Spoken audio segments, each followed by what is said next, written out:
Hi there, guys. Welcome to Is It Worth a Sandwich? I'm Joe Kira, and may the 4th be with you. To celebrate this Star Wars Day, I'm going to be doing something a little bit different. I love cooking, and I love nerdy things like Star Wars, so people tend to buy me a lot of nerdy cookbooks. So I'm kind of starting a new series here where I'm going to be reviewing nerdy cookbooks.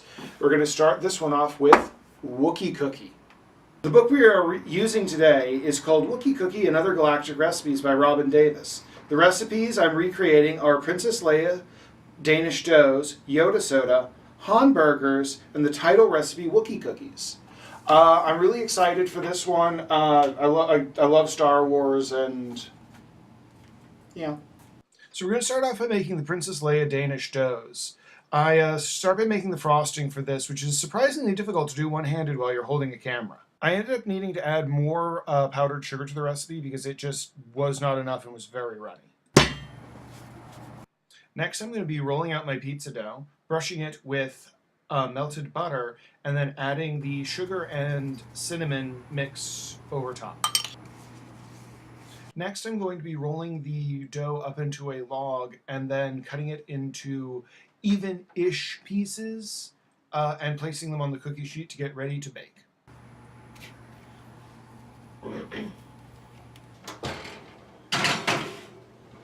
All right, while we're waiting for the cinnamon rolls to cook, I'm going to make the next thing we're going to be doing, which is the Yoda soda. This is going to require 3 limes, 3 tablespoons of sugar, some lime sherbet, and some sparkling water. So we're going to do the 1 cup of sparkling water first. See what this tastes like. No, it's like water. All right. So we need 3 limes.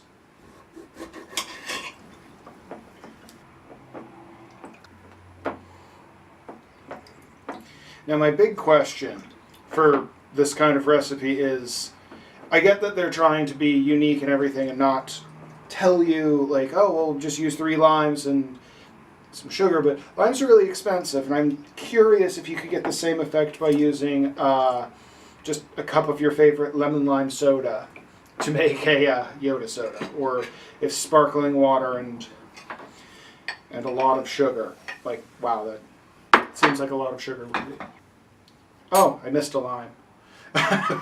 My camera operator and girlfriend told me I missed a lime. You missed a lime. Saved the day. There's so much sugar in the bottom of that.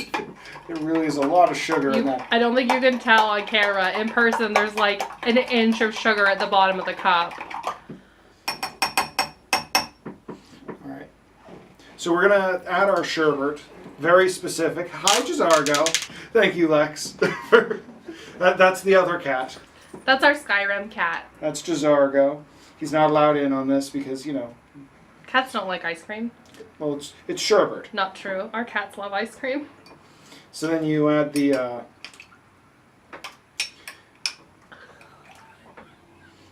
This is so nasty. But I think that's kind of purposeful. It's supposed to look like the bog on Dagobah. And you're supposed to serve this one immediately. So here we go. This is a Yoda soda. How is it? I mean, this isn't bad. This is pretty good. I like it, but... Could you make it with bottled lime juice instead of real limes? I believe you... Well, so I think you could make this with lime juice instead of real limes, or you could just use lemon lime soda. Like 7-Up. Mm-hmm. Or ginger ale, or whatever your preferred thing is. I think just putting sherbet into soda would probably be just delicious.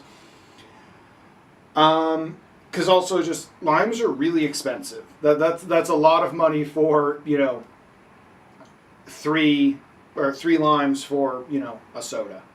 But now you won't get scurvy. Now I won't get scurvy. And now that I've warded off scurvy, it's time to take the cinnamon rolls out of the oven and frost them. Okay, so these are the Princess Leia Danish doughs. Mine came out a little wonky and things. I think I didn't wrap the buns quite enough. Some of them turned out nice looking, though. Are they appropriate? I'm not sure. But, yeah, let's give these a taste, see how they are.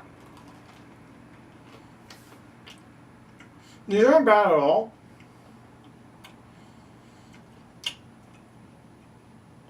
Yeah, they're not bad, but I don't know. I like my cinnamon rolls a lot.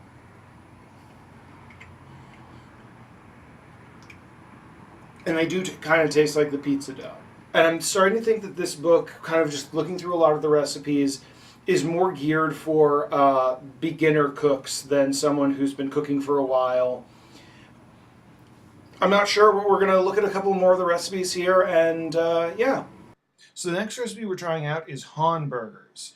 This requires a little bit of salt, a little bit of pepper, and Worcestershire sauce. When I cooked mine, I didn't cook them too well done like the recipe requires. I prefer medium rare burger. Alright, so these are the Han burgers. I used a bit more of the seasoning than you would have normally for these, so just because like I was reading the ingredients and that was entirely too little salt and pepper. And I never cook with Worcester, that stuff. So I don't know exactly how that's going to go, and I'm leaving off the tomato and the pickles for the burger because I don't really like them. But yeah, let's give Han Solo's hamburgers a try.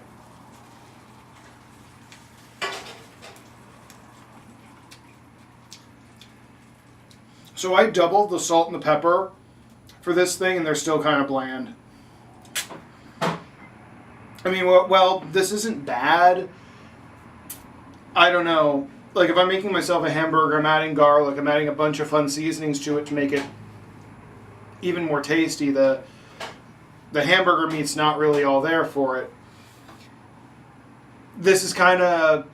I keep coming back to, I think that this cookbook may be designed more for a younger audience that's going to maybe be a bit pickier about flavors. It's all right. All right, so lastly, we're going to be doing the title recipe, Wookiee cookies. The major difference between this recipe for chocolate chip cookies and other ones is the inclusion of a little bit of cinnamon in with the dry ingredients. I'm not sure if that's going to make a big difference, but yeah, we'll see.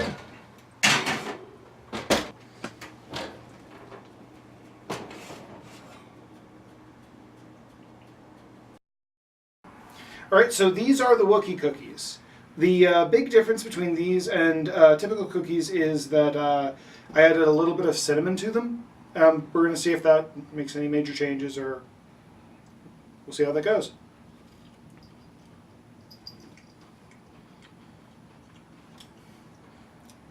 These are very good cookies. But, like, I don't think there's anything special really about them. I think the cinnamon ad made them a little, maybe a little browner, but, like, I can't really taste the cinnamon. Sorry, the cat's being really cute off camera. Yeah, nothing about these screams Wookiee, and that's actually one of the problems I'm kind of seeing with a lot of the recipes in the book. Going through the recipes in this book, I'm noticing that there's a lot of finished ingredients that you're starting with. Like with the cinnamon rolls, you're rolling out pizza dough to make them. For one that's in there, the Boba Fettuccine, you're starting with a jar of tomato sauce. And you're seeing that a lot in this thing. There are some really, really cute, neat recipes in here.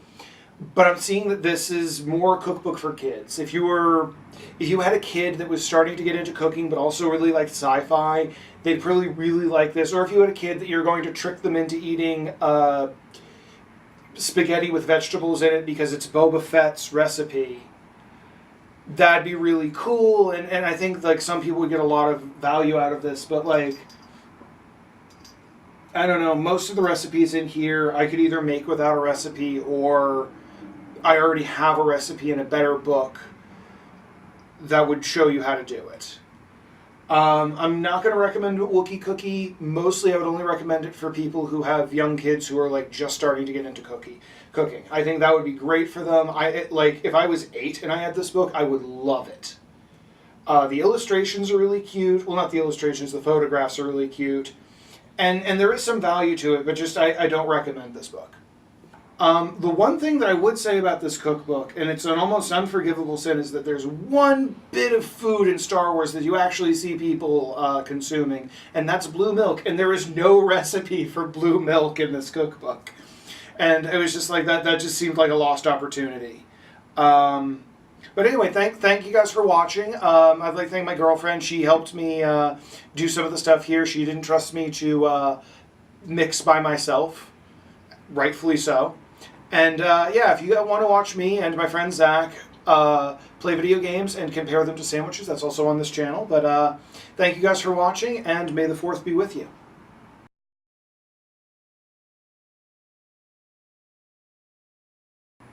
Even the cat doesn't want to eat my hamburger.